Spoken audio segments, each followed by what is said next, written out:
What's up, world? We are back with another episode of the All Things House podcast. I go by DJ Ollie Red, and we are in San Diego, but our guest is in Germany. Can anybody guess where? No, no, no. All right, good. Berlin, right? You're in Berlin? Am Okay, so let's introduce our guest today. She goes by Danielle Nicole, aka DN. How you doing today? good. How are you? I'm doing well. So let's get right into it. So I came across you by actually my girlfriend and I were traveling back from one of our good friends, Simone Glad. He's one of my business partner and best friend from Italy. He was getting married. And then we decided to go to Germany and check it out. But on the way there, I DM'd a label goes by ENX Simone. He owns, right? Or Simon, sorry. Simon. See, Simone, Simon, all that thing. So Simon, he has a record label called ENX. And prior to the pandemic, he was doing a lot of big things at Watergate on Wednesdays.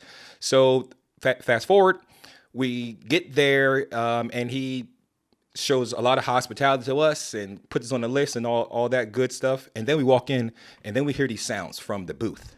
I'm like, what the fuck? Is that? That shit sounds crazy. Like it's like minimal, but it has some groove to it. I'm like, all right, cool. Okay, one song in. Good. Okay. Oh shit. Okay. So at the end of the night, I'm talking to my girlfriend. I'm like, yo, I have to have this DJ on my podcast because I love the vibe, I love the music, and I know everybody will feel the same. So I reached out, and we're here now. That's awesome. You're Thank you welcome. so You're much. welcome. So Here we are after many yeah. attempts. We won't even get into how long this was supposed to. No. We won't get it. That's fine. Okay, so let's get right into it. So let's start from the beginning. So you're from New York, right? I'm from New York. I'm from Long Island. Long Island, and then moved. Okay, cool. So let's start from your like musical beginnings, if we can, because we always like to get a foundation on. I mean, I'll go through a quick one, but basically, Okay. yeah. So my dad's a musician. My grandfather was a professional singer. But basically, my dad's side of the family, they're all musicians. He started me on the flute when I was like 6, I would say. He was a band teacher in Long Island. He had actually in all of New York State, like probably the best elementary school band, and it was in all these competitions all the time. So he started me playing the flute and had me in his band from when I was 6, which Okay. typically start until you're like 9 or 10. Mm-hmm. And then it just went from there. I just always played the flute. I was good at it, and like, not that I loved it. I didn't actually love it. I kind of didn't want to do it, but it was just, you're young and you're kind of like forced into this thing. Yeah. But always like learned how to read, write music, obviously from a very young age. I started piano when I was a little bit older, like middle school, and then yeah, just continued until I went to college. I didn't pursue music in college. I kind of stopped at that point, but that is where I was introduced to lovely techno and dance music. It was like Yeah. 9, so it was like peak time in New York. Yeah. So yeah, and then I kind of like, started using, I mean, it didn't start DJing right away. I just like got Yeah. into this other kind of music that I never did before. And I mean, when I did finally start DJing and making music, it was, I mean, a little, I won't say that it was easier for me, but I had a musical background, so it made a little bit more sense. And I was like, I think I can do this. I think I want to move forward with this. And that's kind of like how it happens. Do you remember some of the DJs that were you were like kind of drawn to in the beginning? Well, yeah, in the beginning, so it was a bit different at the time because you didn't have like really many international DJs playing in New York. You had Sasha and Digweed had a residency Yeah. there. You had Deep Dish, which is Sharem, and oh my God, why am I blanking? Dubfire. Okay. Yeah. They were Deep Dish. They were huge. And then you had New York Locals, which was basically Danny Tenaglia. Yeah.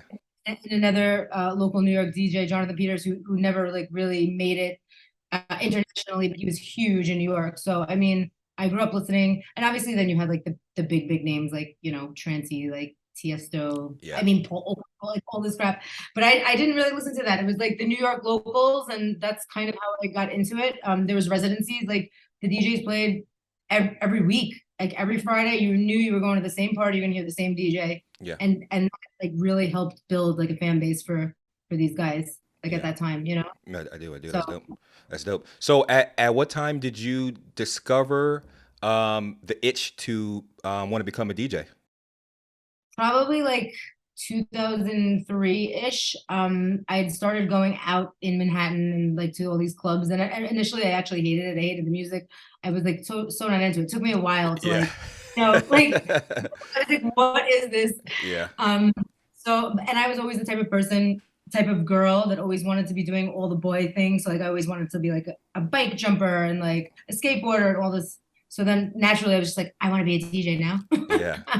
Yeah. So yeah, I mean, I was like basically when I was actually graduating NYU, I got like DJ equipment and started. And because at the time there were no very like few amounts of girl or women DJs, Hmm. it kind of like took off. Yeah. Kind of at the time where I was graduating college and should have been getting a real job, which is timing was perfect. So yeah, so basically, yeah, I just started getting gigs and lots of gigs in the US. I had a residency in Boston, like right off the bat. Then I started playing in Miami at the Winter Music Conference when it was called that, and then like Hmm. lots of South America stuff and Central America stuff. So it kind of took off right away. But that was also like right at a time before it also kind of just blew up, you Yeah. know? Yeah. That perfect timing, huh? Yeah. Yeah. So at this time, was it vinyl or or you? Because I know there was the early stages of like CDJs, but were you mostly playing vinyl I at this time? No, I actually started. I had turntables, Hmm. had some records, and I basically started DJing like out when what was like 2005. Yeah. Beatport had just launched. So you had obviously vinyl was like nobody was playing vinyl anymore. It was like not cool to play vinyl anymore, you Yeah. know? So I started with it, but then I was like, okay, well, I guess I don't need to do this. Hmm. So yeah, so then I just mostly went digital because that's just what everybody What it was was. doing. I was like so young and like so influenced by everything that was just happening at that time. And Yeah. yeah, I mean, so I started digitally. Yeah. Yeah. So, but you play vinyl now because I've seen Yeah, yeah, people yeah. around. No, Yeah. I do. I don't play only vinyl. Hmm. I do both because Yeah. Mix. it's just I don't know. I am got so used to just getting so much music digitally that like Yeah. it's kind of hard for me to make like the full switch to just doing only vinyl. Yeah. I mean, I just started like literally learning like a year ago. Actually, it'll be a year in April. So, at right now, it's fun for me right now. But I can understand how once you start lugging around, hundreds of vinyl, like it doesn't become that fun anymore. It's fucking heavy. It stairs. The roller bag breaks. Yeah, Now you I got to mean carry this. expensive and like Expensive. and Yeah. when you're I don't have like the hugest vinyl collection compared to some DJs, Hmm. but when I'm playing a gig, I always like to play like new music that I have, and Yeah. it's not possible for me to just have that, library new on Yeah. vinyl. Like I get Yeah. so much digitally and like, yeah, I mean, I would love to make a switch, but it's like an ongoing process. So I Ongoing do, process. yeah. Yeah, I feel you. No, I feel you. So when you kind of got bigger in the game and started doing the more traveling gigs and whatnot, how was that experience being because like you mentioned in the game, what you saw there wasn't a lot of female DJs. So how was that like touring? Because I'm sure you had maybe had a team, but it wasn't like a big squad. How was that traveling, doing your thing as a female DJ? In the beginning, it was great in New York. Like when I was traveling in the States and like Central South America and stuff, like I didn't go overseas until like 2000, I don't know, years after. But even still, it was like New York promoters that booked me and stuff. But it was super taken care of. Like they treated me kind of like royalty. Like That's it good. was insane. I felt super comfortable all the time. I always had like somebody that was meant to be with me at all times. And I don't know. I don't know if this was the era. I mean, it definitely changed, not in a negative way when I came to Europe, but it was just so much more prominent that it's different here. Like people travel for gigs like country to country. It takes you maybe like 40 minutes to get there. It's just like different. And it's it's a bit more like, I don't know, normalized, and there's so many people doing it. So that whole like what do you say, A&R was like kind of gone, and like Yeah. then for the first time I had like, you know, I don't know, traveling places where I had to take a plane, a train, a bus, and I was like, this like never happened, like, you know, but it was just like a different time, and it's just something that I wasn't used to. But like definitely when I started, it was also new, like Yeah. New and fun, very, right? very new at the time. It was like Yeah. for everybody. It was like, yeah, like 2005, 2006, 2007, like pre the whole big festival thing in the States and all that. So Yeah. like just having a DJ, flying a DJ from anywhere was a big deal, Yeah. you True, know? true. So Yeah. they It, were it was a taking norm. care of. Yeah, that's super dope. I mean, one thing a DJ should not have to worry about while traveling or local is like hospitality, because that really can like me personally, I'm speaking personally, that can really make me upset if things aren't like, and I'm not even talking about like rose petals on the ground. I'm just talking about basic stuff like a Basic. greeting or like a hello or anything like that. Not just like, yo, they're the decks right, I'm right there. Okay, Yeah, motherfucker, yeah. all good, but I mean, whatever. I mean, yeah, I didn't actually have my first like unpleasant experiences until I came to Europe, but I Hmm. know it's just because it's on like a different scale, and the amount of DJs that are just constantly booked traveling Yeah, within country. It's just like a lot closer, and I don't know, just it was the first time I was here, but it's still yeah, all good. Like I get it. yeah. Okay, so when did you move to oh, cheers. Here we go. So let everybody know it is 9:30 in the morning for me, and what time for you? It's almost 7. Seven It's at night. 7 at night. six yeah. So she's not drinking wine at 9:30 in the No, morning. I'm It's not. it. But I'm also like, I hate being on camera, and I hate You're doing this. good. You're doing good. I needed it, and I felt it's happy hour. Happy hour. Yeah, yeah. So okay, so we'll move into like production wise, music production. Did you start? How far after from DJing did you start in the your musical production journey? I started so like 3 years after. So I basically like the first gig I've ever had was like January of 2005, Okay. and then I started producing in 2008. Okay. Um, Not even really because I wanted to necessarily, but at the Same. time, yeah, it was kind of like the guy that I was dating at the time was like, "You need to do this if you want to make it to the next level." And he was super talented producer, and he kind of, he like showed me, he taught me the programs, because I mean it's a very different type of playing music than what I was used to. Yeah. But yeah, but then once I started and like got into it, so there was like from when I started, obviously I didn't know what the fuck I was doing. But then after a couple of years, when I really started getting into production, like then kind of DJing took a back seat, and then I was just going full force with production, and I didn't even care about gigs anymore. Yeah. It- and then that's kind of, I guess, when it slowed down a bit for me, but also when I wanted to move to Europe, because then I was like releasing stuff on all European labels, and I was like, okay, well, I will get booked there because of this, Yeah. even though I'm not getting booked in New York. So yeah. Yeah. So from that time frame of making your first tracks, when did it become more of like not routine, but like the flow start becoming more, you're faster making songs and all that. That took like quite some time. So I started producing 2008. I would say I didn't become really, really comfortable myself as a producer until I'm not even like 2015 time. Yeah. Like it was just like a long process, like evolving. And I mean, yeah, I was very into it, and but not always making what I set out to make. Like I would Yeah. sit down, and maybe something else would happen, and I was just learning. I'm still learning. I mean, I'm always learning new things, and it's Yeah. great. But I would say to like really form my sound, it definitely took like at least till like 2015. So it's like what, 7 years or Yeah. something. But besides the one person that was helping you out, did you have any other mentors or Um, videos? Because at that time, 2005, YouTube wasn't really like a thing, so you can go and like how to make a track. So it had to be either by like you either knocking your head, through the whole Ableton process or DAW process, or like a mentor. so it was a strictly like my ex-boyfriend like teaching me Logic basically, because that's what I started with.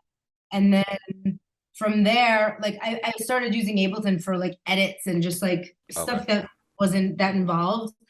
And then kind of like, learned Ableton a bit on my own. But then, I mean, yeah, but mentors I've had for sure, as far as like producers and people that I, admired and looked up to and also like made tracks with, but not that actually like taught me Oh, okay. anything in the studio. Yeah. Gotcha.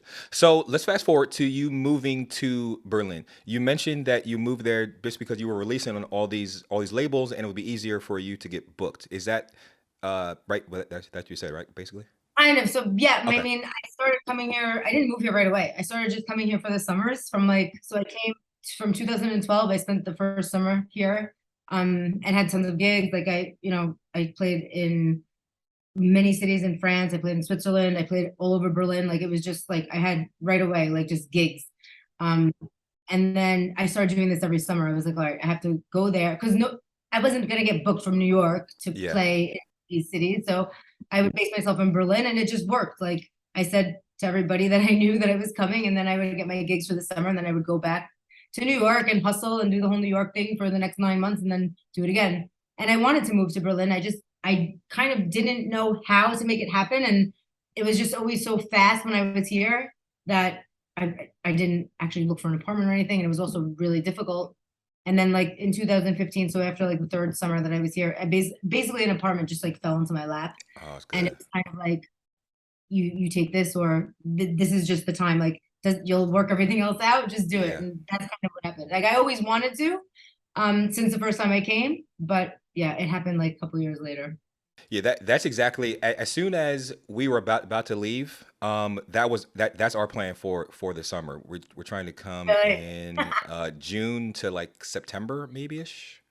June to because I actually we're going to ADE this year. So we want to go from like June up to like ADE and then come back then. I Like mean, in that's that what I time used frame. to do. I used to go from June to September, beginning of Yeah. June, beginning, because also Americans have this 3 month, you can only stay for 3 months, Yeah. obviously. So that's exactly what I used to do. But AD Okay. is in October, isn't it? Sorry? AD is in October. Yeah, mid October, yeah. Mid But October. yeah, I mean, come and yeah, what? Because you want to move here? It it's looking that way. It's looking that way. It's just it's we can talk about the scenes and all that in a little bit. But just actually we can talk about it now. The culture, and I'm not sure if I was a prisoner of the moment, but the culture there compared to where I'm at is it's way different. And I don't want to Very, shit. I don't want to shit on my culture here because I live here, but if anyone has the opportunity to experience that culture in Berlin of all music. So when we went there, we were thinking techno, that's it. But no, then we get to the scene and it's all house and minimal. So we're like, oh shit, this is perfect. We got techno and house and minimal. you honestly have everything. Like Yeah, if you don't know where you're going and you're just because if you just look at DJ lineups here, most of the time, I mean, for me, also like I don't know any of them. But it yeah, also depends. Like there's certain clubs that are more techno clubs. There's certain parties clubs that are more minimal and like Romanian style. Like it yeah, really so you can. But it's if you come into a blind, like yeah. I mean, if you go on RA, I don't know like most of the parties that are listed. I don't know any of the DJs because there is such a different like dynamic of so many different genres that are here that are present and that are doing great, which is awesome. Do the venues and promoters, do they allow DJs to not be so like pigeonholed into one genre? Or are you allowed to explore all, realms of, house music from techno Yeah, I to 100%. I yeah, feel much more free here with like what I can play. I mean, yeah, obviously certain gigs, like I don't know, when I play at Golden Gate, for example, which I play quite often, like I always tend to play just a bit harder than I normally would. hmm, Um, but at the end of the day, I could play whatever I wanted. That's more yeah, my own, like, mentality that I have of when I play there. But you do have a lot more freedom. I mean, at the end of the day, you can play anything anywhere yeah. that That's you dope. want. I mean, just it's kind of also like, the time you're playing, who's playing after you. There's a respect issue that comes into it at some points, but Hmm. you can really play anything that you want, which Yeah. is cool. That's dope. That's dope. So for on any given night, how many events are so we'll say like on a typical like weekend, how many events do you see? Because I'm sure there's some that you miss are going on. I mean, there's tons. Honestly, I don't even know how to gauge it. Remember, because there's all the big clubs that on the weekends, every big club, but then there's also a tons of clubs that just opened like right after COVID that never existed before. Like there's this new club RSO, there's a new club Aiden. There's another one called Os. I just keep hearing about them and I'm like, where is this? What is it? Like they're just all over popping up all the time. And it's Yeah, always been like that in Berlin, but it's like there's a lot. So I would say like on the weekends, I can't even hundreds, hundred probably. You think? Just in Berlin or that surrounding area. I would say there's, I mean, at least, I don't know. I don't even know. Yeah. Then there's like, I mean, there's how many clubs are there that are popular, that are big? There's at least like 15 to 20 like huge events probably going on. And then, yeah, probably like another like Yeah. 75 small ones. Yeah. There's a So lot. how's the under because obviously on Instagram we see like the big clubs and you guys are not allowed to take pictures or videos in the majority of the clubs, which is fucking dope. But Right. the underground scene there, how's that? Like underground meaning like With, what's okay, I think with photos, I honestly don't really know. hmm Um, but with photos, I'm pretty certain that it's the same. yeah. I feel like everything here in Berlin is kind of underground, but Yeah, exactly. people are just like they don't take photos. The only people that are taking photos are tourists, and Yeah. the tourists are not going to the really underground parties. So there's definitely nobody taking photos. Yeah. Music wise, production. Now you're releasing stuff more regularly. Can you name some of the labels that you've been on recently? Sure. I released on Simon's label, but at this time it was Ewax. He Okay. changed it to ENS. So that was, I think, the most recent one. Okay. Retrospect, which is a vinyl only label. They like Dope. do limited 300 press um sale. And so that one recently, Fantastic Friends, which I've been releasing on since like 2010. My very good friend Nico Duboisen is the label owner, and like he was one of the first guys that like recognized me from like afar and then hmm like signed my shit, and always been working with him. I just did a remix for him. That one's Dope. actually coming out on Golden Gate. I release quite often on Golden Gate Records and Tonekin, which is their sister label. Okay. um Tina, which is a Romanian label. um Body Parts, Little Helpers. I mean, these are all like older, but these are I guess like the ones I would say that people would Would recognize. know. Yeah. Do you also release self release too on I Bandcamp do. stuff? I do. I started doing Bandcamp. I got into it a bit on like during lockdown and stuff. So hmm yeah, I do. I do. And like right, like for example, like right now I'm sitting on like so much unreleased stuff that I have, and I'm just like kind of don't know what to do with it. And I'm just like, I mean, it's just released it myself, but I Yeah. and I probably will. I just haven't gotten around to like how Yeah. I wanna like brand it, or do I want to make EPs? It's just like, you know. But from other than having like a shit ton of music to get released, um, what benefits do you see or come across or downside do you see of releasing on Bandcamp? Because independent artists have always been a thing, but I feel as though recently with Bandcamp more electronic music producers are releasing their own tracks. Do you find 100%. what are some of the benefits and kind of the downsides? I actually love Bandcamp. I also love it for searching for new music. So if I'm not gonna buy like new records, for example, because they're expensive and Yeah. maybe it's the day of my gig and I don't have time, 100% go to Bandcamp.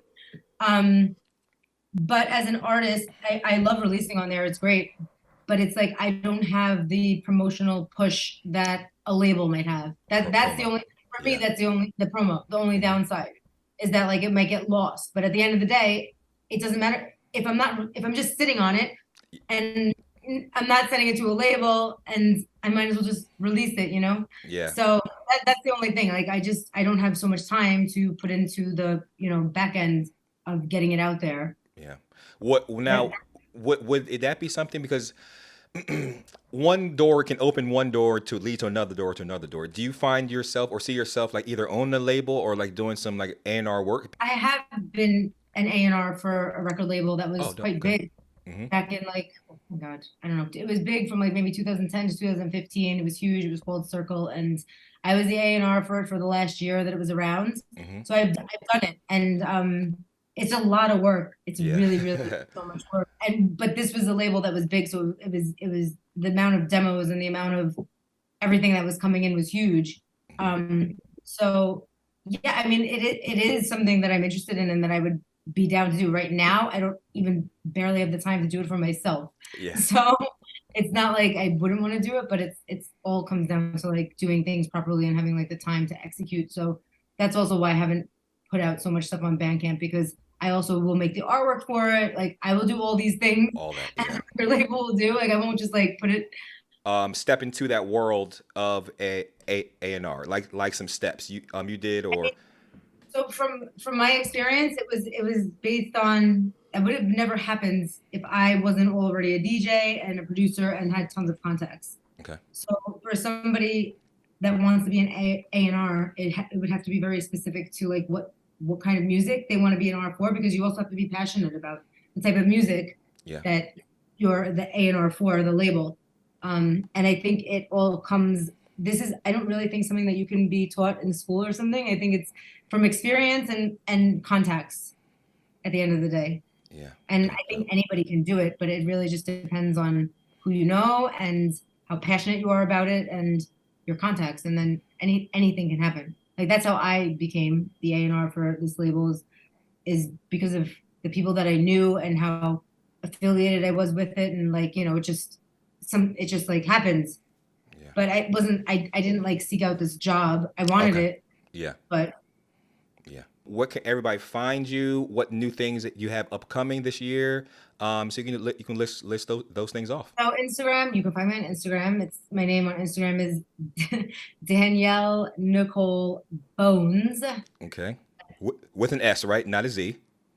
With an S, yeah. Okay. My last name is Sarah, so okay. it's always called Bones growing up. So it's Danielle Nicole Bones. Okay. Easy. Easy. Then on RA, Danielle Nicole.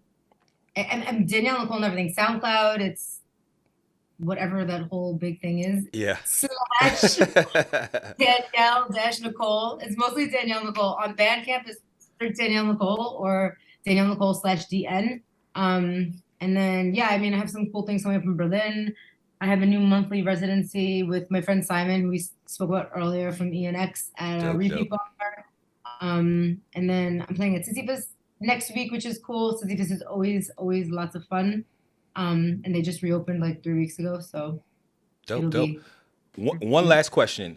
Let me get a couple tips for someone that is trying to move from America to overseas to explore this whole world of dance music. I can't give them overseas. I can give them specifically to Berlin because every country is different. Okay. But in Berlin, you actually can't do anything until you actually move here. Okay. The first thing you have to do is register an apartment, and then you can get a bank account and do all that other fun stuff. So my advice would be to come spend some time here, if it allows, and get some more information. And yeah, I mean, you reach out to somebody who knows, like me. I can help everybody because nobody helped me, and like the information is not that hard. It's hard to find, but it's not that hard to tell somebody. It's annoying, the stuff you need to do, but there's like a list of steps that you need to do, which is super easy to tell somebody else if you know that this is what they need. So, you definitely come here first. You can't do anything from the States really in Berlin. You have to do it all here. Oh, damn. So. Hell yeah. Well, I want to say thank you for coming on the podcast. And this is another episode of the All Things House podcast. Have a good one.